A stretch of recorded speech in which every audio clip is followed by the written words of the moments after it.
बातमी आता महाविकास आघाडीच्या गोटातून आहे। खासदार संजय राऊतांनी सोशल मीडियावरती एक व्हिडिओ ट्विट केलाय आणि मतदान केंद्रावरती काही ठराविक लोकांना मतदान केंद्रावरून हकलून देण्यात आल्याचं त्यात दिसतंय।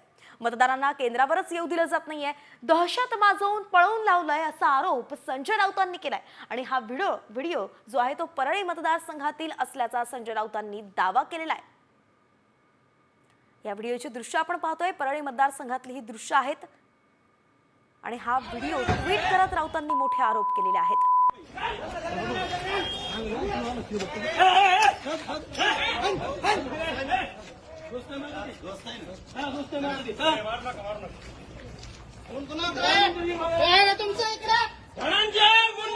दरम्यान संजय राऊतांनी नेमकं काय ट्विट केलंय ते पण आपण ग्राफिक्सच्या माध्यमातून सविस्तरपणे पाहूया। लोकशाहीतील विचलित करणारे हे दृश्य आहे। परळी मतदारसंघात मतदारांना केंद्रावरच येऊ दिलं नाहीये, दहशत माजवून मतदारांना पळवून लावलं। निवडणूक आयोग जिवंत आहे का असा सवालही संजय राऊतांनी केलाय।